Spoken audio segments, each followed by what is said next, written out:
tuh punya tetangga waktu dia tinggal di Surabaya sekitar tahun 2004. Istri yang baru menikah, kita sebut aja namanya Nisa sama Abil. Mereka tuh pasangan muda yang baru menikah 6 bulan dan baru pindah ke daerah rumah temen gue nih. Selama mereka pindah dan jadi tetangga baru, mereka tuh normal-normal aja mau Ibi, kayak tetangga pada umumnya lah. Tapi ada satu momen yang bikin stres banget nih.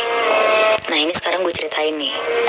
Jadi kesehariannya Abil tuh kerja dan Nisa itu jadi ibu rumah tangga. Abil kerja dari jam 8 sampai 6 sore. Nah suatu hari si Abil ini tuh lembur dan harus nginep di kantor karena ada kerjaan yang belum beres. Jadi otomatis Nisa tinggal di rumah aja kan. Dari pagi Abil tuh udah bilang ke Nisa kalau dia tuh harus nginep dan Nisa juga udah oke nih sama hal itu. Udah tuh pergi si Abil jam 8 pagi, si Nisa seharian di rumah doang. Karena dia juga lagi gak ada tujuan mau kemana juga pada saat itu. Nah singkat cerita sekitar jam 8 malam Nisa udah mau masuk kamar karena dia bosan juga. Jadi mau tidur-tiduran sambil nonton TV aja lah di dalam kamar. Terus gak lama Nisa tuh dengar dari pintu depan tuh ada suara ketokan pintu. Terus dia langsung jalan lah dari dalam kamar. Keluar kamar terus dia berhenti di depan pintunya. Nah sebelum dibuka dia tuh nanya dulu siapa. Soalnya sih Nisa tuh bingung, kok orang ini tuh bisa buka gembok pagar dan tiba-tiba udah ada di depan pintu. Akhirnya pas dia nanya kayak gitu, dijawab nih, ini aku bukain. Ternyata itu tuh suaranya si Abil. Dibukain lah langsung sama si Nisa di situ. Pas dibukain, Abil tuh langsung meluk Nisa kenceng banget dan jalan ke kamar. Nisa sebenarnya di situ bingung, katanya si Abil lembur, kok tiba-tiba pulang. Terus aneh banget kayak meluk-meluk begitu. Surprisein kali ya. Nah bisa jadi Moy. Tapi akhirnya tuh si Nisa langsung nutup pintu, dikunci sama dia dan dia tuh ngejar Abil langsung. Ditanyalah, kamu gak jadi lembur? Terus Abil tuh ngangguk doang. Abil langsung ganti baju, terus tiduran tuh di tempat tidur. Nisa di situ tuh seneng banget karena dia nggak jadi sendirian di rumah. Akhirnya Nisa tiduran lah di sebelah Abil. Terus Abil tuh kayak meluk-meluk Nisa dan gak lama mereka tuh berhubungan suami istri Moebi. Nah setelah selesai Nisa bilang, pijitin aku dong, capek juga nih. Langsung tuh dipijitin sama si Abil. Nisa tuh posisinya tengkurap, Abil tuh mijitin dari kaki dulu. Terus nggak lama naik ke punggung. Nah karena Nisa di situ tuh maaf ya nggak pakai pakaian apa-apa.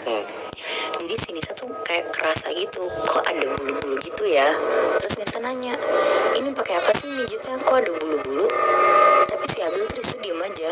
Cuma nggak lama si Nisa tuh ngerasa ukuran tangan Abil tuh makin lama makin gede rasanya. Anjir. Nisa ngerasa aneh banget di sini. Akhirnya dia balik badan lah.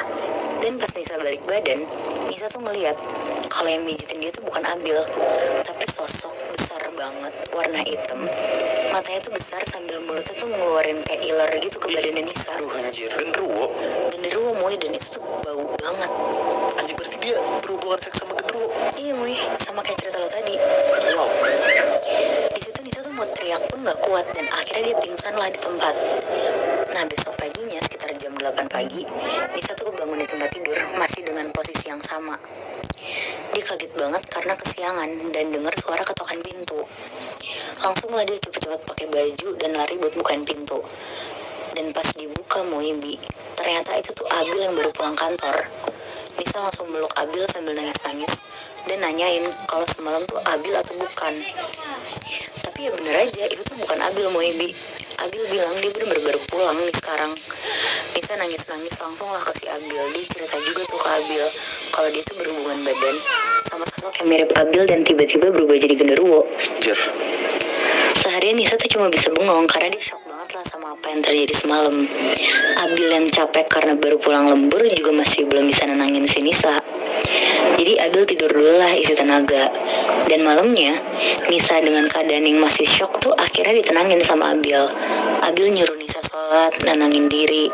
Karena Abil tuh disitu bingung juga harus ngapain. Terus sekitar jam 10 malam, setelah habis makan malam, mereka berdua tuh ke kamar untuk tidur.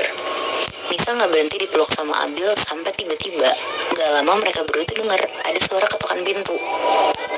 Nisa yang masih shock tuh sebenarnya trauma banget sama suara ketokan pintu. Karena baru banget semalam kan dia dengar suara ketokan. Akhirnya karena Nisa juga gak mau sendirian di kamar, dia ikut Abil ngecek ke pintu depan. Dengar ketokan yang masih